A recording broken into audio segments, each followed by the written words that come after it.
Coucou les positiveurs et les positiveuses, j'espère que vous allez super bien. Je suis contente de vous retrouver dans cette nouvelle vidéo. Il y a de cela 4 jours, 3 ou 4 jours, j'ai annoncé que je ferai une vidéo FAQ ou foire aux questions, ou Frequently Asked Questions, comme vous voulez. Certains d'entre vous m'ont posé des questions auxquelles je vais donc répondre dans cette vidéo. Je vais donner des réponses aux questions pour lesquelles j'ai des réponses.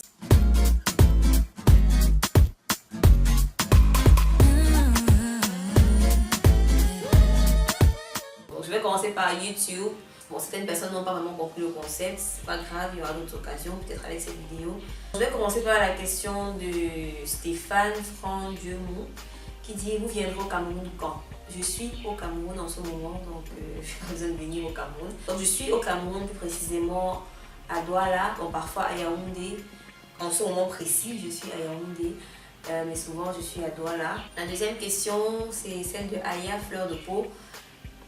Hello Isis, est-ce que tu es en phase avec ce que tu as envie d'être ou est-ce encore en préparation? Est-ce que je suis en phase avec ce que j'ai envie d'être? Oui, je trouve que je suis très en phase avec ce que j'ai envie d'être. Les choses que je fais maintenant dans mes journées et tout, ce sont des choses qui m'aident, qui vont m'aider à arriver là où je souhaite arriver. Donc je peux dire que je suis en phase avec la personne que je veux devenir, mais avec mon grand rêve de vie, quoi, mon big goal.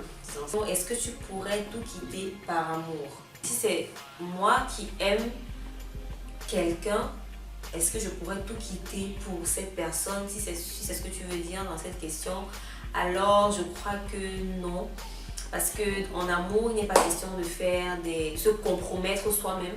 Donc lorsqu'il faut se compromettre soi-même, je crois pas que c'est de l'amour. Si il ou elle nous aime, l'autre n'aimerait pas qu'on se compromette pour elle ou lui, mais que l'on oublie ses rêves, que l'on quitte tout par amour. On peut trouver des compromis, on peut trouver un arrangement, mais pas forcément, on va pas tout quitter, quoi. Quel est selon toi le plus grand défaut, ton plus grand défaut et ta plus grande qualité? Wow, très bonne question. Mon plus grand défaut selon moi, c'est, je dirais, le fait d'être perfectionniste. Voilà. Je me dis c'est le perfectionnisme. Non seulement le perfectionnisme, mais aussi le fait de juger parfois, je pense. Parce que moi, au fond de moi, je sais que je ne devrais pas juger les gens, qui que ce soit, mais je me trouve souvent en train de juger les gens d'une manière ou d'une autre. La plus grande qualité, je dirais que c'est le fait d'être déterminé. Je suis quelqu'un de très déterminé dans ce que je fais. Lorsque je veux faire quelque chose, vraiment, je m'y mets, vraiment, voilà, c'est comme si c'est quelqu'un qui me force à le faire, pourtant c'est moi-même qui me force à le faire. Donc je suis déterminée dans ce que je fais. La question suivante, voilà, elle a posé beaucoup de questions, c'est la même personne qui pose toutes ces questions. Aya, quelle est ta plus grande phobie? La peur des hauteurs. J'ai peur de la hauteur. Quand je fais un rêve dans lequel je tombe d'une échelle ou d'un escalier, ça présage quelque chose de pas très positif dans ma vie.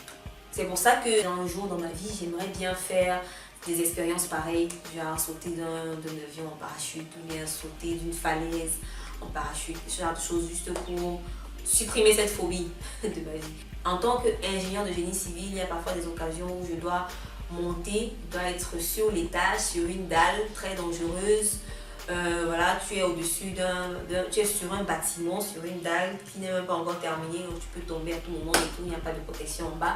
Et je me trouvais dans cette situation-là, je me disais, mais pourquoi j'ai choisi ce métier?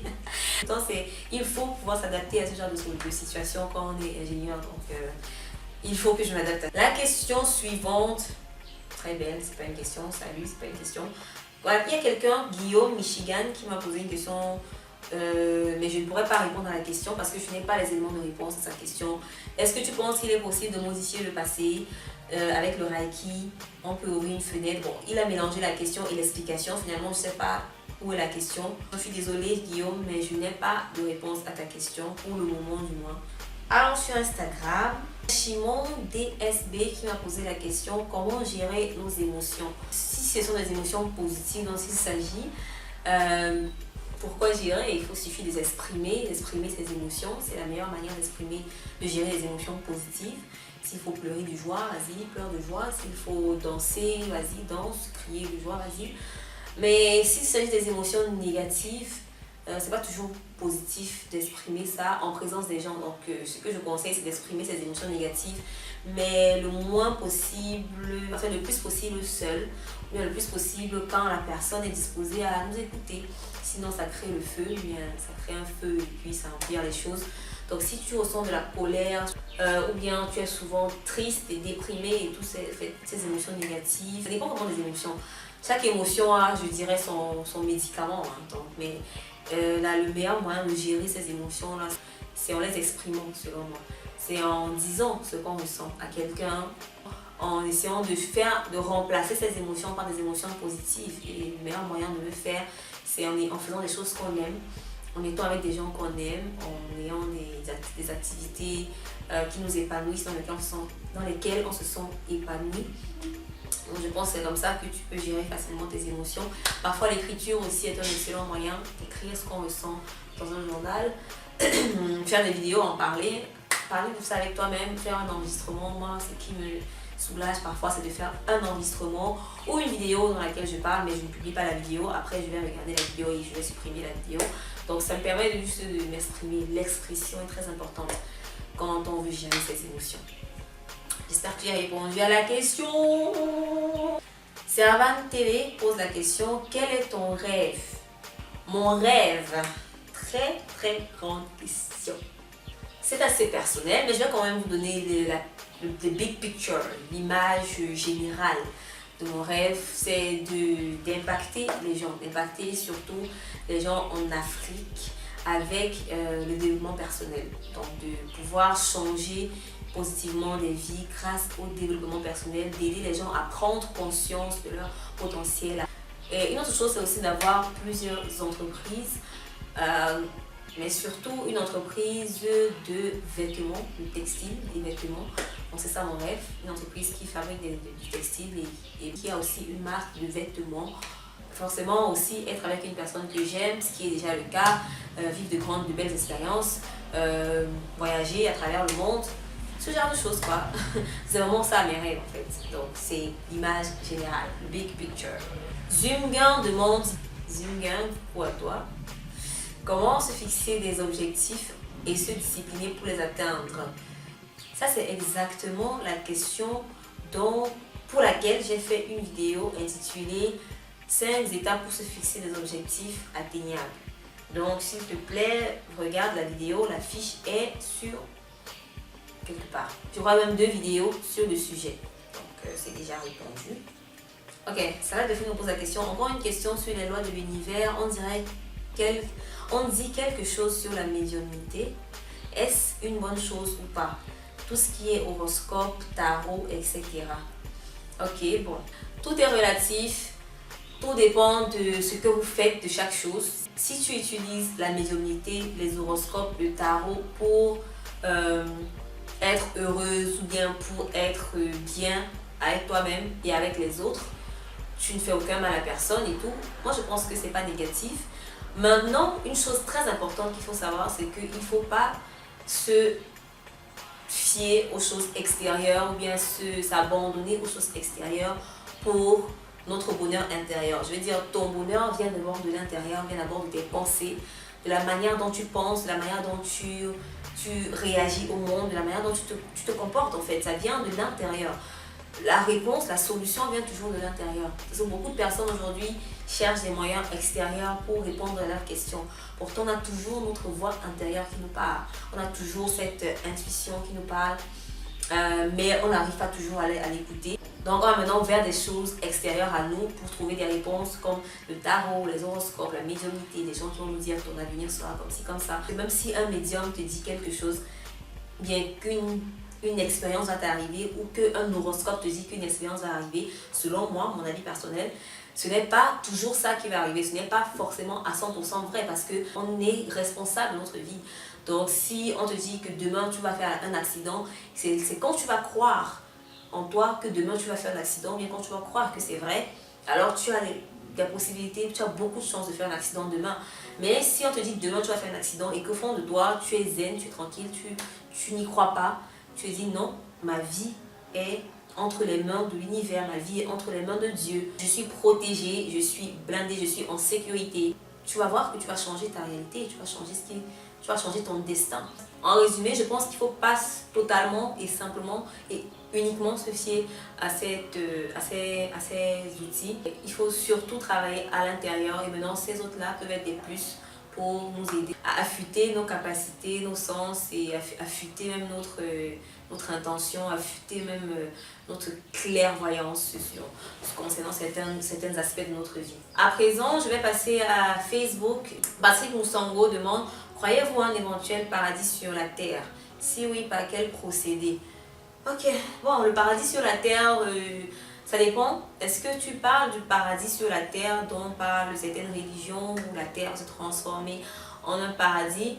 Si c'est le cas, je ne suis pas trop d'avis. Je pense que l'avenir, bien le monde, est en train d'évoluer au fil du temps et que lorsque la Bible parle d'un éventuel paradis sur terre, elle fait référence à un certain niveau de conscience intérieure. Je pense que lorsqu'on atteint un certain niveau de conscience à l'intérieur de nous, on a comme la terre devient comme un paradis en fait. Mais on sait comment réagir, on sait comment vivre de manière harmonieuse avec l'univers, avec le monde, avec les gens autour de nous.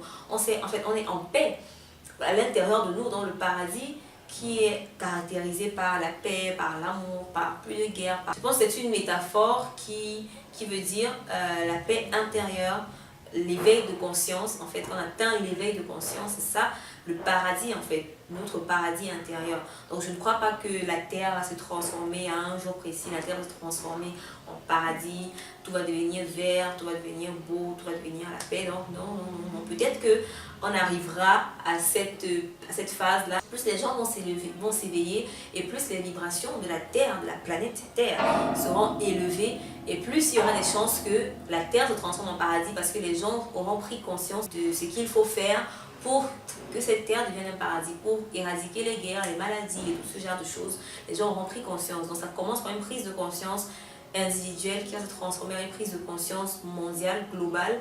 Et ensuite, l'amélioration des choses, des conditions de vie. Ce qui est sûr aussi, il y aura toujours des gens qui vont essayer d'abaisser les vibrations de la terre, de nous faire toujours reculer, tandis qu'il y aura des gens qui vont essayer de nous faire avancer. Donc c'est à chacun de faire son choix, soit élever les vibrations, soit baisser les vibrations, mais c'est un travail individuel et personnel. Donc en bref, en résumé, le paradis sur terre, pour moi, je ne crois pas de manière terre à terre, tel qu'on le décrit dans la Bible. Terre à terre, je pense que la Bible fait une métaphore, une parabole, comme d'ailleurs 90% de la Bible est écrite en parabole et en métaphore. C'est le paradis qu'on atteint lorsqu'on a la paix intérieure. C'est le monde qu'on voit, comment on voit le monde lorsqu'à l'intérieur, on a atteint un certain niveau de conscience. Lorsqu'on atteint un certain niveau de paix intérieure. Maintenant que j'ai fini, ah oui, il y a une dernière question de ma sœur. D'ailleurs, vous pouvez aller voir sa chaîne. Elle a une chaîne YouTube très intéressante que je vous recommande d'aller voir. Love and Culture. Elle parle de culture, elle parle beaucoup de l'origine des choses qui sont communes, banalisées dans la culture, mais pourquoi, comment ça a commencé et tout. Elle en parle sur sa chaîne, vraiment c'est super. Je vais mettre le lien de sa chaîne dans ma description, donc n'hésitez pas à aller vous abonner, à aller voir ses vidéos. Donc elle m'a posé la question justement, puisqu'elle est nouvelle sur YouTube, quelles sont tes plus grosses difficultés sur YouTube et comment les surmontes-tu? Bon là c'est une question technique. Mes plus grosses difficultés sur YouTube, ma plus grosse difficulté sur YouTube d'abord, c'est de faire du contenu de qualité. Parce que je suis toujours en train de chercher comment je vais faire du contenu de qualité, non seulement au niveau du fond, mais aussi de la forme. Donc c'est ça ma plus grosse difficulté. En plus ça prend du temps, donc pouvoir poster chaque fois aux heures ou bien aux jours précis, ça peut prendre du temps et ça devient quand même une discipline qu'il faut s'imposer à soi-même. Donc je pense que comment les surmonter, c'est en étant discipliné, en se disant ok, il faut que je prévois, je programme à l'avance. Donc je poste toujours des vidéos en programmant à l'avance. Et à côté de ça aussi, je suis très contente d'avoir une communauté qui m'encourage, qui m'aide. Donc c'est aussi ça, c'est aussi eux qui me motivent. Vous m'encouragez beaucoup à faire du contenu et c'est grâce à vous que je continue, sinon j'aurais arrêté, je me serais dit bon, je fais juste des petits posts sur Instagram, sur Facebook comme je faisais avant, mais YouTube ça demande du travail et sans vous je ne serais pas en train de faire des vidéos comme ça, je serais pas en train de continuer à faire des vidéos et chercher toujours à m'améliorer.